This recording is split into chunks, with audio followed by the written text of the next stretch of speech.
Big boss ಇಂದ ಹೊರಗಡೆ ಬಂದ್ಮೇಲೆ ಸೊ ಯಾವ ಕಂಟೆಸ್ಟೆಂಟ್ಸ್ ನ ಮೀಟ್ ಆಗಿದ್ರಿ ಅಂತ? ಧನರಾಜ ನನ್ನೊಟ್ಟಿಗೆ ಬರ್ತಾರೆ, ಅವ್ರು ನೆಕ್ಸ್ಟ್ ಡೇ ಬರ್ತಾರೆ. ನಾವು ಇಂಟರ್ವ್ಯೂಗಳಲ್ಲಿ ನಿನ್ನೆ ಮೀಟ್ ಮಾಡಿದ್ವಿ. ಅದು ಬಿಟ್ಟರೆ ಇನ್ಯಾರನ್ನೂ ಮೀಟ್ ಮಾಡಿಲ್ಲ. ಓಕೆ, ಶೀಘ್ರದಲ್ಲಿ ಯಾರಾದ್ರೂ ಕಾಲ್ ಮಾತಾಡಿದ್ರಾ? ಇಲ್ಲ, ಯಾರ ಜೊತೆನೂ ನನ್ನ ಅಂದ್ರೆ ತುಂಬಾ ಕಡಿಮೆ, ಮಿನಿಮಮ್ ಯೂಸ್ ಆಗ್ತಿದೆ ಈಗ. ಜಸ್ಟ್ ನೆನ್ನೆ ಇಡೀ ದಿನ ಎಲ್ಲ ಇಂಟರ್ವ್ಯೂಸ್ ಮುಗಿಸ್ದೆ. ಮೊನ್ನೆ ದೇವಸ್ಥಾನಕ್ಕೆ ಹೋಗಿದ್ದೆ. ಸೊ ದಟ್ ನೋಟ್ ಇವತ್ತೆಲ್ಲ ಮುಗಿಸಿ ಸಂಜೆ ಒಂಚೂರು ಫ್ರೀ ಇದೀನಿ, ಆಗ ನೋಡ್ಬೇಕು. ಇವಾಗ ಯಾರಿಗಾದ್ರೂ ಕಾಲ್ ಮಾಡಿ ಏನಾದ್ರು ಹೇಳೋದಾದ್ರೆ? ಯಾರಿಗಾದ್ರೂ ಕಾಲ್ ಮಾಡಿ ಏನಾದ್ರು ಹೇಳೋದಾದ್ರೆ ಐ ಥಿಂಕ್ ನಾನು ಯಾರಿಗೆ ಕಾಲ್ ಮಾಡ್ತೀರಾ ಅಂತ? ಮಾನ್ಸ. ಒಂದ್ಸಲ ಟ್ರೈ ಮಾಡ್ಬೋದಾ? ಮಾನ್ಸ ನಂಬರ್ ಇಲ್ಲ ನನ್ನ ಹತ್ರ. ನಾನು ಕೊಡ್ತೀನಿ. ಹೌದಾ? ಕೊಡಿ. ಬಹುಶಃ ಬಿಸಿ ಇದಾರೆ ಅನ್ಸುತ್ತೆ ಎಲ್ಲಾದ್ರೂ. ಹೌದು. ಸೊ ಬೇರೆ ಯಾರಿಗಾದ್ರೂ ಕಾಲ್ ಮಾಡ್ತೀರಾ? ಇನ್ಯಾರಿಗೆ ಮಾಡೋದು? ಧರ್ಮ, ಅನುಷಾ, ಶಿಶಿರು, ರಂಜಿತ್, ಲಾಯರ್ ಜಗದೀಶ್ ಅವರು, ಹಂಸ ಅವರು, ಯಮುನಾ ಅವರು. ಅವ್ರಿಗೆ ಮಾಡೋದಿಲ್ಲ.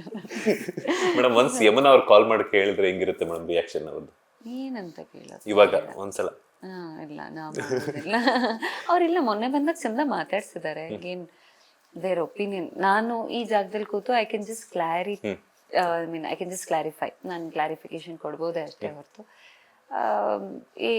ನಾನೇನು ಹೇಳೋದಿಲ್ಲ. ನಾನು ಯಾವ ಕಮೆಂಟ್ ಪಾಸ್ ಮಾಡೋದಿಲ್ಲ. ನೋ ಇಶ್ಯೂ, ತೊಂದರೆ ಇಲ್ಲ. ಅಂಡ್ ಇನ್ನೊಂದು ಕ್ವಶನ್ ಏನಂತಂದ್ರೆ, ಸೊ ಲಾಯರ್ ಜಗದೀಶ್ ಮತ್ತೆ ರಂಜಿತ್ ಅವರು ಇರ್ಬೇಕಾದ್ರೆ ಒಂದಷ್ಟು ಹೆಣ್ಮಕ್ಳ ಮೇಲೆ ಲಾಯರ್ ಜಗದೀಶ್ ಅವರು ಒಂದು ವರ್ಡ್ ನ ಯೂಸ್ ಮಾಡ್ತಾರೆ.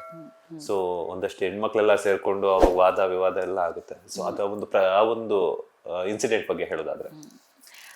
ಹಾಗೆ ಮಾತಾಡಬಾರ್ದಾಗಿತ್ತು ಅವರು. ಆಕ್ಚುಲಿ ಅದ್ರ ಬಗ್ಗೆ ಅವರು ಹೇಳ್ತಾರೆ ಮಾತಾಡಬಾರ್ದು, ಅದಕ್ಕೆ ಬೇಕಾದಂತ ಆಗ್ಬೇಕಾಗಿರುವಂತ ತಪ್ಪಾಗುತ್ತೆ. ಬಿಕಾಸ್ ಅವ್ರದ್ದೇ ಆದಂತ ಡಿಸಿಷನ್ ತಗೋತಾರೆ.